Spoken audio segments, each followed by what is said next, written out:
Dalam nama Bapa dan Putra dan Roh Kudus. Amin. Allah Bapa di surga, kami mengucap syukur dan terima kasih ya Bapa.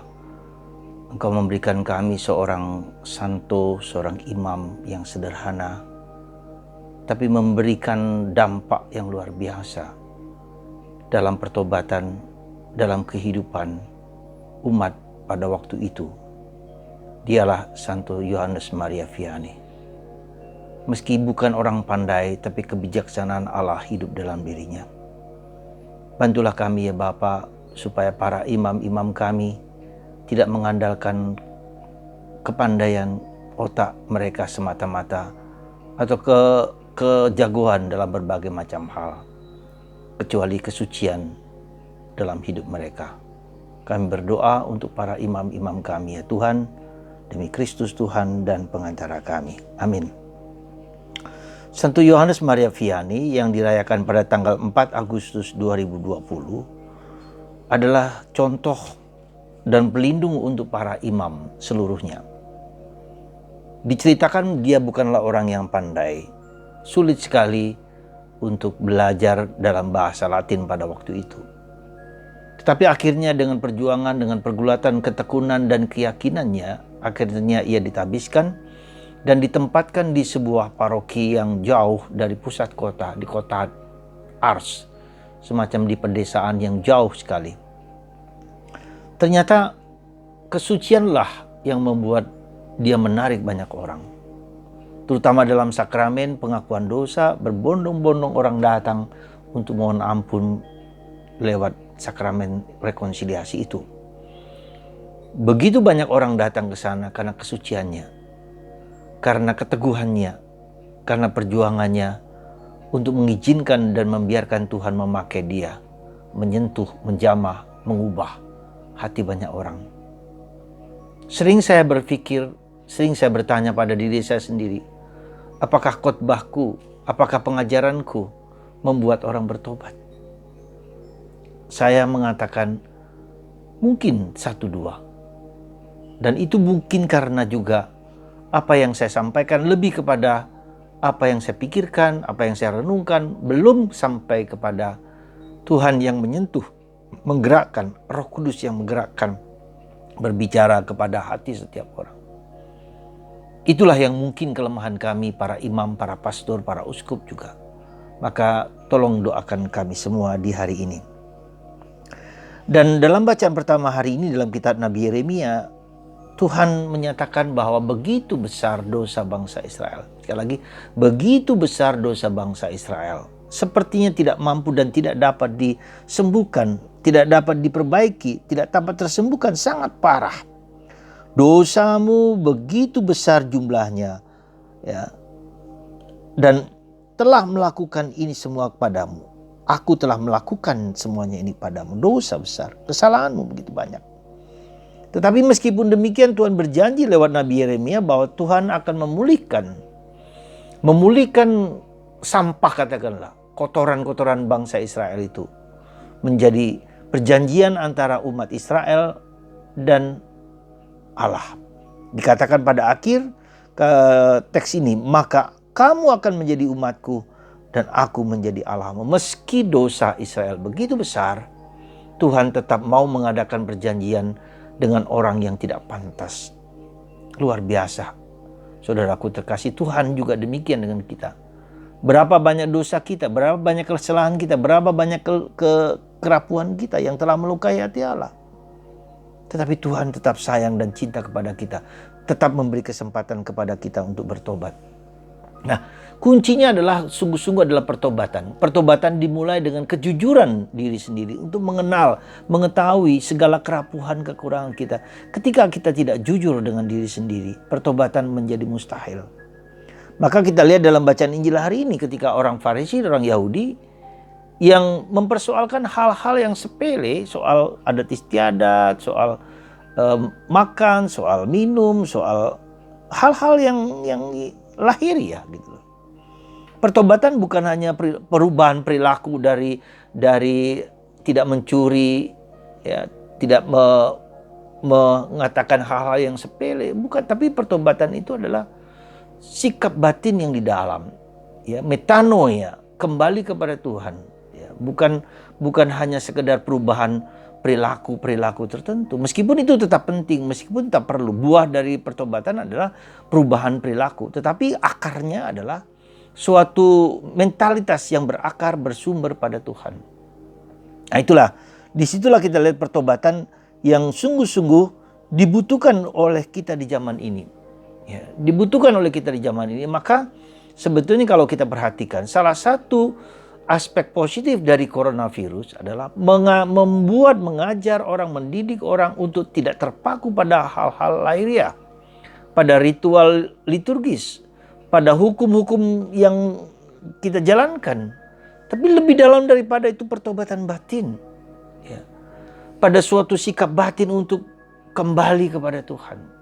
Ketika itu tidak terjadi, maka hidup kita akan serupa kembali, akan berulang lagi pada saat yang sama. Maka terjadilah, kita lihat dalam perjalanan sejarah bangsa Israel, ya selalu mereka kemudian setelah kemudian bertobat, dosa lagi, bertobat, dosa lagi, dibuang di pembuangan oleh kerajaan A, kerajaan B, Nebukadnezar, Raja Sirus, semua Persia dan Babel. Karena bukan pertobatan batin. Dan kita tahu pertobatan itu bukanlah yang mudah. Bagaimana kita mengubah, bagaimana kita berusaha mengembalikan pribadi kita dari berubah hal sederhana saja kita susah. Maka mari saudaraku terkasih, kita mohon rahmat, sungguh-sungguh mohon rahmat. Kalau kita ingin berubah, kalau kita ingin menyesuaikan hidup kita dengan kehendak Allah, ya, supaya Tuhan mengubah, menyentuh, menjamah batin kita yang terdalam, ya, supaya Tuhan sendiri datang ke dalam hati kita dan berubah.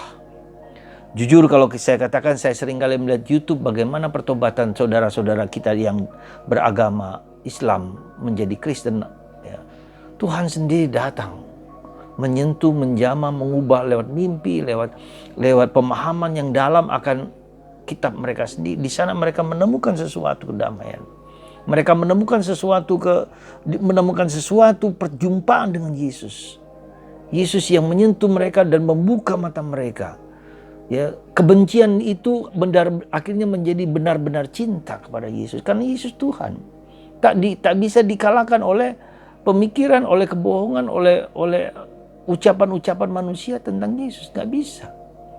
Demikian juga dengan kita. Mungkin kita yang sudah terbiasa berjumpa dengan segala ritual, segala liturgi, segala kegiatan-kegiatan itu, mungkin sesekali kita bisa melihatlah mengapa Tuhan begitu bisa mengubah mereka menjadi manusia yang sungguh-sungguh dalam tanda petik yang fanatik, yang militan, ya, tidak membenci agama yang sebelumnya, tapi mengalami bahwa Kristuslah sungguh-sungguh Allah. Ya. Maka kalau kita lihat dalam berbagai macam mujizat-mujizat, Yesus mengatakan Yesus sungguh-sungguh Allah. Nah, inilah yang mungkin harus menjadi pergulatan kita. Pengalaman kita akan Yesus sebagai Tuhan, sebagai Allah yang berkuasa, yang menyembuhkan, yang membuka seluruh kelemahan, kerapuhan, keberdosaan, bahkan penyakit kita. Kita mohon rahmat itu dari Tuhan, supaya Yesus sendiri yang mengubah diri kita. Kita bersedia diubah, kita bersedia formasio, diubah, dibentuk oleh Kristus. Dan kita pelan-pelan, mungkin cara Tuhan membentuk, mengubah kita adalah cara yang pelan-pelan. Ada cara yang begitu drastis seperti Paulus, seperti orang-orang yang bertobat itu. Tapi kita mungkin dengan cara terbuka, membuka diri, terus mencari sebagai murid untuk mengenal lebih dalam kitab suci, mengenal Yesus, mencari Yesus, dan terus haus akan Yesus. Lapar akan Yesus. Itu yang mungkin dibutuhkan dari kita. Kalau kita tidak lapar akan Kristus, kalau kita tidak haus akan Kristus, mungkin juga kita mendapatkan kecil daripada sejauh mana kita berusaha untuk mencari Dia. Maka mari saudaraku, ya, kita terus mencari dengan penuh semangat, penuh gairah akan Yesus yang hidup, akan Yesus sebagai Allah, akan Yesus sebagai Tuhan yang menebus, membentuk diri kita. Semoga hati Anda tergerak oleh cinta akan Yesus, mencari Yesus dengan sepenuh hati. Gambar yang ada di depan ini adalah gambar Santo Yohanes dari salib. Seorang yang mendorong kita untuk mencari Tuhan, untuk mendaki gunung Tuhan, mendaki gunung Karmel. Di puncak di sana ada Yesus yang menjanjikan kepada kita kedamaian yang tak dapat diberikan oleh dunia. Pengalaman dicintai oleh Yesus itulah yang mendorong orang untuk mencari Dia dengan sepenuh hati. Dia membuat madah yang luar biasa, madah rohani. Di mana engkau kekasihku? Ku mencari engkau. Kutanyakan pada rumput-rumput yang bergoyang. Kutanyakan pada penjaga-penjaga malam. Di mana kekasihku? Kalau Yesus menjadi kekasih hati kita, betulkah demikian? Saya harap demikian. Jadikan Yesus kekasih hatimu. Carilah Dia di dalam hidupku. Ketika kekasih itu kita cari, kita dorong, kita yakin kita mau mencari dan menemukan kerinduan. Dan kerinduan itu karena kita terluka, ya, karena ada masalah, karena ada problem, karena ada sakit. Dan itulah yang mendorong kita untuk bertemu dengan Yesus. Ya, jadi justru ketika kita mengalami sakit itu, hati kita terluka untuk mencari Sang Penebus, Sang Penyelamat, Sang Penyembuh. Itulah Yesus, itulah kekasih hatimu. Semoga madah rohani dari Santo Yohanes dari salib, di mana kau kekasihku? Di mana engkau tinggal? Di mana engkau bersembunyi? Kau bersembunyi, aku mencarimu, terus-terus mencarimu. Malam hari, siang hari, tanpa henti-henti mencarimu. Itulah jiwa orang yang haus akan Tuhan. Itulah jiwa orang yang mencari Tuhan. Semoga hati Anda, hati kita semua rindu, haus akan Allah. Allah yang hidup.